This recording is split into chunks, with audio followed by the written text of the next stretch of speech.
Hi everybody, this is Chris and you are watching my presentation for PPR 494D, so key things about global corporations. Now, this presentation will essentially be a bit of a tour on some of the main things that I've taken away from this program, some of the main things I've learned. Now, what I'm going to start off with is a rundown of my chapters, some of the things that I will be covering on this presentation, and additionally what I'll start with is some of the key assumptions that I made about global corporations before this program. So my own leanings are a little liberal, if I were to be honest, and I definitely think that that kind of position enforced my dogma and how I viewed global corporations. So hopefully what I can do is talk about what my initial views were before the start of this module and what they then became, having gained I suppose a more solid academic grounding over the course of the last 10 weeks. So,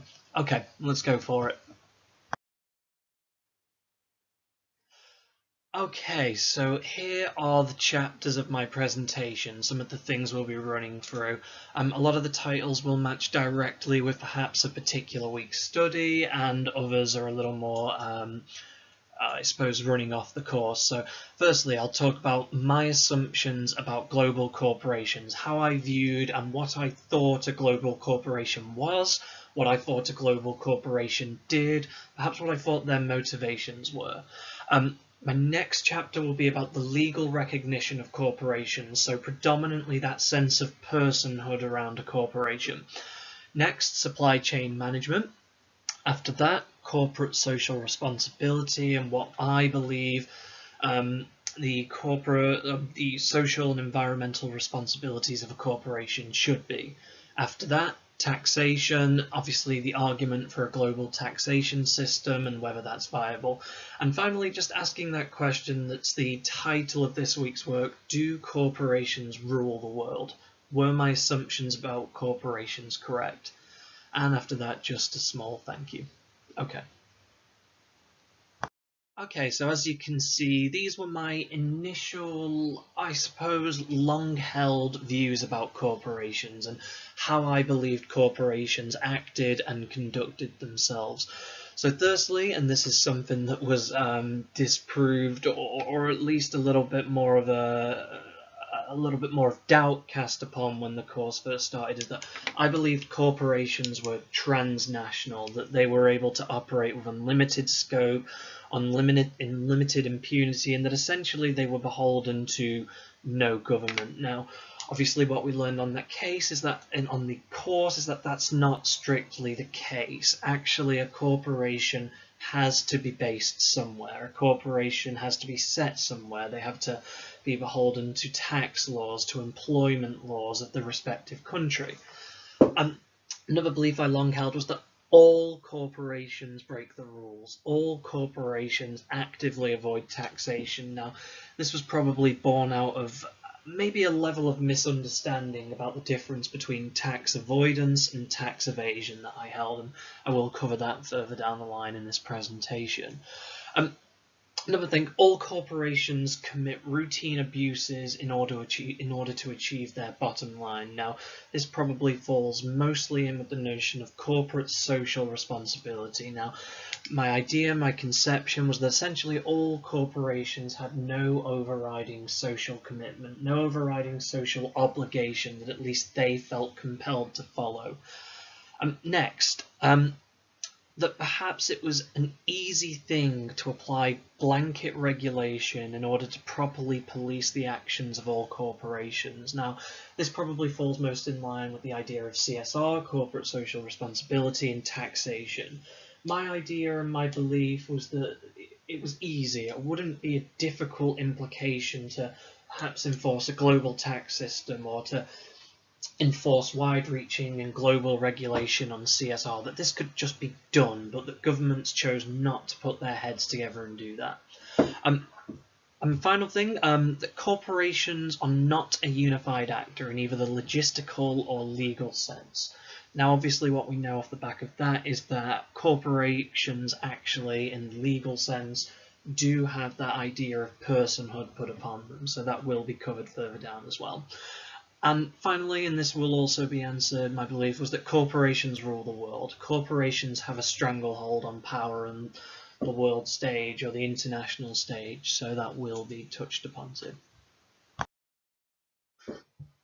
Okay, so firstly, and this was something that was covered relatively early on in the course actually, and that's the legal recognition of the corporation as an individual. So that idea of personhood or a legal single entity for a corporation, regardless of who runs the corporation or how many people might be working within the corporation. So obviously that affords a corporation a level of legal rights. So firstly, they can enter into contracts, whether that be with another corporation, an individual, even the government.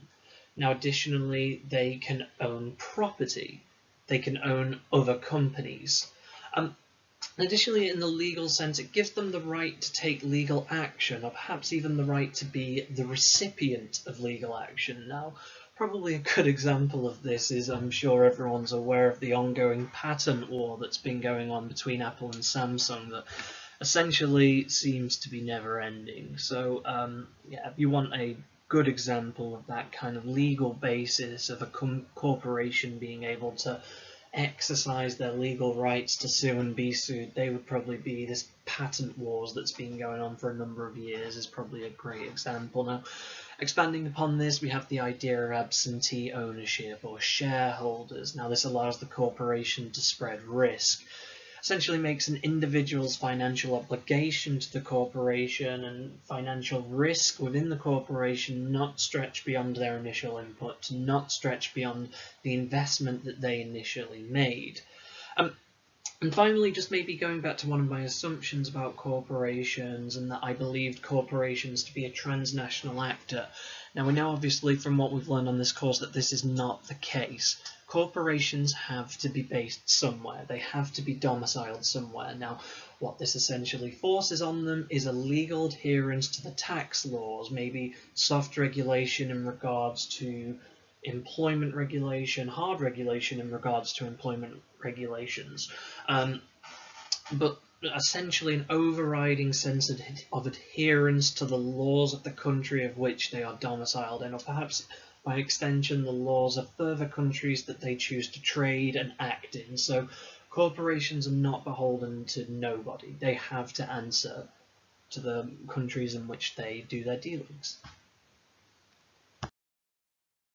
Okay, next, supply chain management. Now, what I always think is an interesting thing to put as an overarching view of the supply chain management and perhaps how it forces companies to act in a certain way in regards to their supply chain management is that I believe customers care more about the price of a product than the conditions governing it, which you can obviously see at the top there.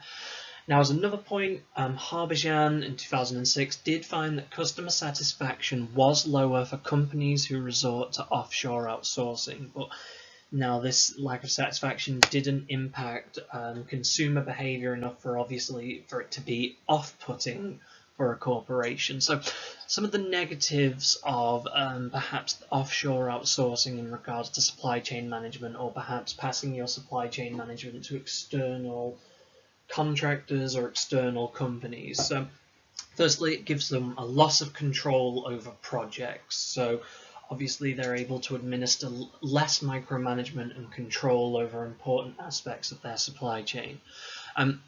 And expanding upon that point, it leaves control over important factors of the business to contractors or external companies who perhaps have different values or a different level of quality, enforcing their undertakings of the job. Now, the result is a discrepancy between the expected quality of the product and the resulting product. So, obviously, given the plethora of companies who still choose to outsource, this isn't enough to put them off. Positives, however, now outsourcing of essential components of the business, non-essential components of the business, sorry, allowing a company to perhaps hone their focus on more important aspects such as research and development, or obviously further increasing of their bottom line. Now, if managed properly, this can substantially increase a corporation's bottom line, as well as obviously allowing smaller corporations, smaller companies to gain a foothold on this ladder. Now, while that does engender a certain level of dependence on the larger corporation who have passed this contract down to them, it does allow them to get a foothold in the market and to gain a profit. Now, Idris asked me an interesting question on the forums, actually, and that was, do I believe that a corporation will resort to supply chain management for purely altruistic reasons? Now, my belief in that is that potentially, but in the overriding sense, the bottom line for a corporation is economic. These are economic decisions designed to increase the bottom line, designed to increase profit.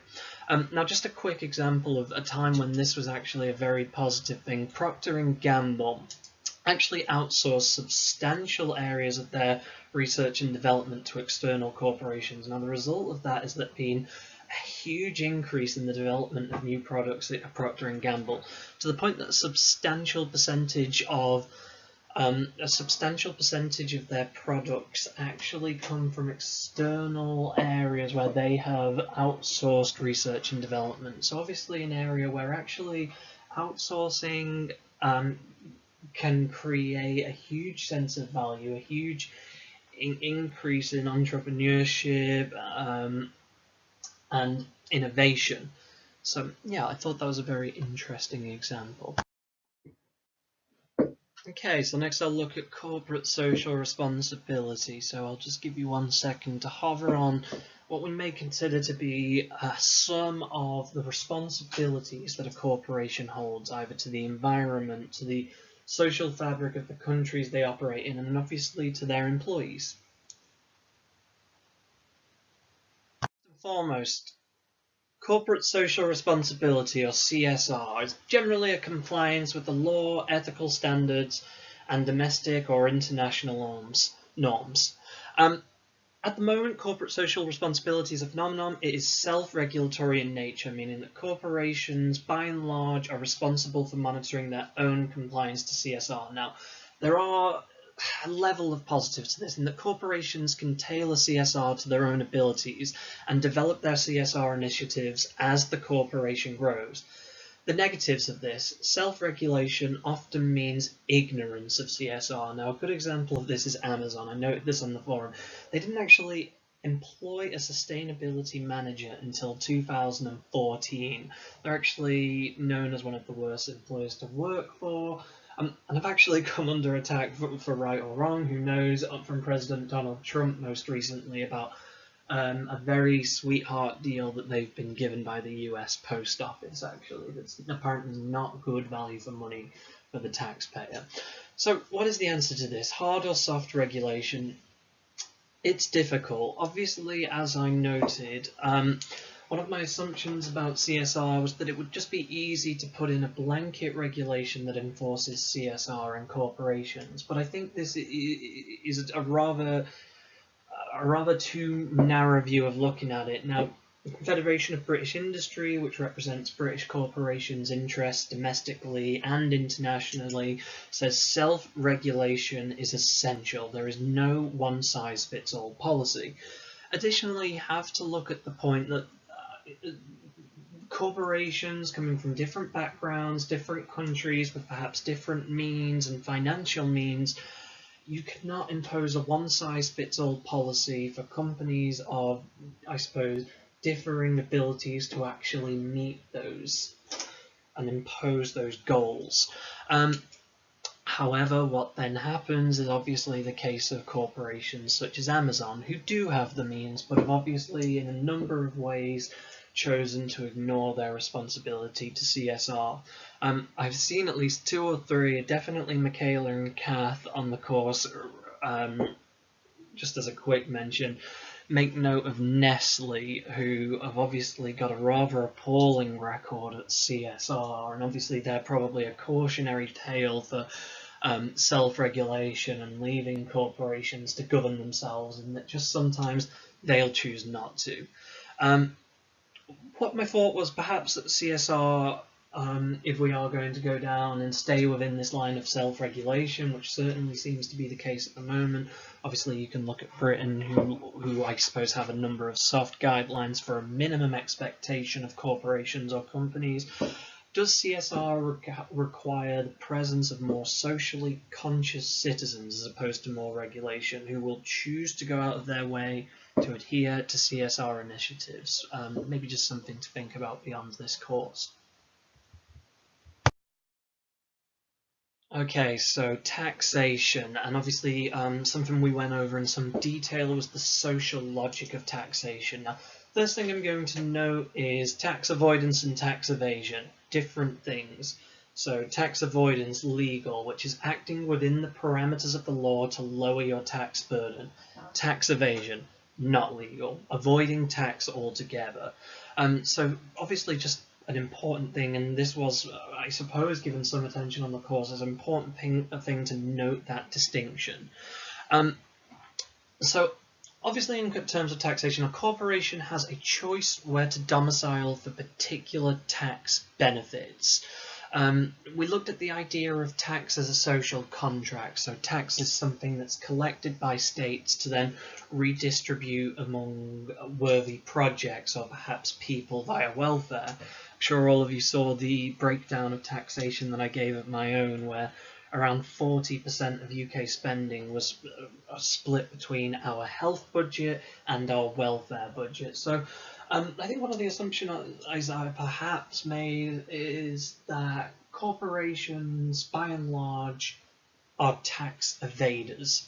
The reality is that corporations, by and large, are probably tax avoiders, which, whether or not you see that as morally dubious is up to you, but it isn't illegal, actually, for the most part. Now, that's not to say that some corporations don't engage in a level of tax evasion. Clearly, this is something that's maybe a lot harder to pin down.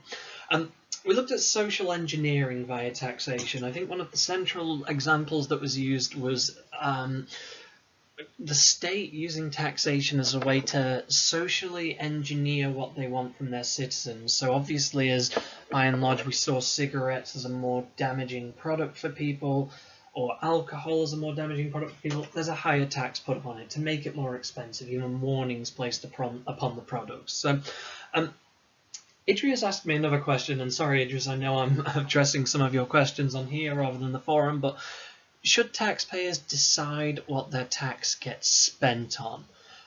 My answer to that would be no, simply because I do believe that people would choose to not pay their tax, or perhaps there'd be a widespread removal of taxation from our military budget, as for one example. Now, obviously, harking over to the overall course that we're on, international relations, and obviously how we see the importance of the projection of strength and the perpetuity of a strong military. These are things that, in my opinion, a state should not risk to allow people to pick and choose where their taxation is spent. I think it would open up a world of difficulty, actually, and even the very act of administering it would be difficult. So obviously, just a final point as well, that the usage of tax is a way for a state, and it's important for a state to take this money and to be able to personify itself in the world stage, to represent their interests to other states. So yes, obviously the collection of tax via corporations, individuals, and as part of an overarching social contract is essential. Now, we talked about the global tax system, and one of my assumptions of the global tax system, there was an easy way to do this, but not a will. But actually, is a global tax system isn't enforceable? Is a global tax system, can you even accurately calculate it to see where a particular corporation's burden may be? And then, beyond that, how do you distribute a global tax? Now, I noted in the forum was a speech by Fidel Castro to the UN, vehemently arguing for the idea of a global tax system, to be able to take this money and redistribute it among developing nations. Now, one of the main arguments against this was the nationalist argument. And a common nationalist argument you'll see will be against foreign aid, against welfare to other developing countries, taking money from your country and putting it into another. So the nationalist argument for a global tax system is extensive. It's not something that's going to gain widespread approval. Additionally, there's no body that is set up to deal with a global taxation system to properly administer a global taxation system. Though morally speaking, the idea is a sound one. Logistically speaking, to actually put this idea into practice is a completely another thing. Okay. Okay, finally, and now we come to the question of, do corporations rule the world? No. It's my belief that corporations do not rule the world. Okay, so as I say in conclusion, I do not believe that corporations rule the world. I'm basing this off some of the assumptions I made and the realities I found against those assumptions. So, number one being that all corporations avoid tax and get away with it without impunity. Now, this isn't strictly speaking true, and this harks back to the comparison between tax avoidance and tax evasion. Additionally, that all corporations routinely commit abuses to achieve their bottom line. Now, that's not strictly speaking true.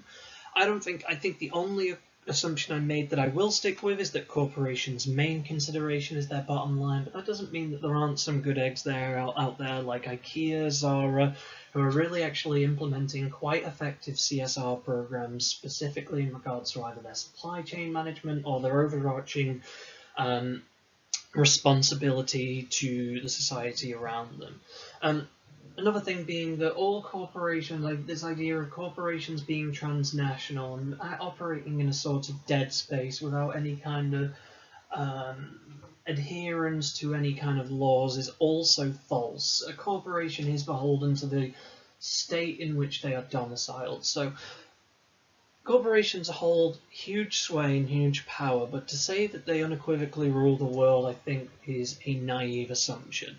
However, now, something I've seen actually, a phenomenon with Brexit, is that a lot of the worry and a lot of the concern over Brexit is actually corporations leaving Britain. Now, this is a huge argument for the idea of the kind of power a corporation holds, and that the British government is scurrying to either make sweetheart deals or assure these corporations that actually Brexit isn't going to affect their bottom line. Now, what this tells me is that the economic prosperity of a country does depend heavily, and also obviously looking at other factors such as employment, on retaining corporations such as these. I think a good example of this is Nissan, who there's been at least some level of high-level negotiations with off the back of this. Now, additionally, another argument for the sway and power that corporations hold is international sanctions, trade wars, tariffs. Increasingly, fallouts between countries such as the US and Russia are finding that corporations are becoming the center of this battle. Well, we have the idea of mutually assured destruction, and that two countries might both hold nuclear weapons. So if someone upsets you, if a country angers you, what do? You go after their businessmen, you go after their corporations, you put sanctions on them, you don't trade with them. Corporations are more commonly finding themselves the battleground for these disputes on the world stage. So essentially, has the opportunity for the tide to turn that way. Corporations do not rule the world at the moment, but they have the potential to. You look at countries such as the US, who scholars have actually claimed that are in the grips of corporatization. Increasingly, there's a privatization of functions that were typically, before that, controlled by the state. Probably a great example of this is healthcare, the prison service, where states actually have deals with private prisons to make sure that prisons are at 100% capacity. Obviously given huge scope there for actually an infringement upon the human rights of prisoners and people undergoing trial. Additionally, corporations do have the ability to influence politicians to support their respective agendas. They have unlimited or at least high-level access to decision makers. I actually used to work for an international recruitment firm myself, and when IR35 legislation was coming in that was going to impact healthcare contractors, next minute I find out that we're sending an MP who we have on retainer to represent our interests, to fight our case in Parliament. Corporations have the ability to take elected officials and use them and mould them and bend them to serve at least part or all of their agenda, and this is something that needs a close eye being kept on it. And that is because unchallenged corporate power has the potential to become a big problem. The only assumption that I really stick with that I made on this course is that corporations care more than anything about a bottom line. And when this kind of attitude is prevalent within a corporation, I do believe that there's the potential for abuse within there. So unchecked corporate power hasn't got them ruling the world at the moment, but certainly has the potential for an abuse of the system and an increased abuse of the system. Just an interesting final point, the Swiss Federal Institute actually found in a study that there are 147 corporations, a super entity they call it, that essentially, in their words, control the world, that have a stranglehold on 40% of the world's wealth. Now, obviously this is huge and an extensive ring fencing of a large portion of world wealth, such a small amount of corporations. You've got to remember the amount of companies, registered companies in the world, probably numbers in hundreds of thousands or millions maybe. So obviously that's a huge figure. And additionally, I'll finish on a note, actually an article from Gary Young in The Guardian, where he noted that in Brazil, when they elected a socialist government who essentially promised to redistribute wealth, they actually found that implementing this and assuring the prosperity of Brazil, of a socialist program, was not as viable as they thought it was, purely because the markets just reacted in such a negative way. The Brazilian currency dropped by 30%. So essentially, it gives rise to this idea that perhaps corporations do have a greater stranglehold on states and on the actions of states than we think. To think that a state's legislative program essentially needs the approval, or at least the confidence, of private corporations, of private enterprise, really gives an idea of an unprecedented control over a state's actions of a corporation. So I just thought that was an interesting note to finish on. So no, corporations don't rule the world, but they do have a huge amount of power over it. Okay, finally, thank you very much for listening to my presentation. I do apologise if it dragged on a little bit. Now, I just want to say a few quick thank yous. Thank you to Professor Christopher May for obviously the programme that we've been undertaking over the last 10 weeks. It debased a lot of my long-held views about corporations, but definitely for the better, I believe. Thank you to Idrius for obviously your kind feedback across the duration of the course. It's much appreciated. And obviously thank you to my classmates, so Michaela, Kath, Stephen and Michael. It's been great working with you. Thank you for making me think more and flesh out my ideas more, and hopefully in turn I've been useful to you guys too. If anybody ever wants to catch up about essays or work down the line, I am available on the following email address, c.edgerton4@lancaster.ac.uk, even if you want someone to just look over your work and give you a second opinion. Thanks very much, everybody. It's been a pleasure working with you.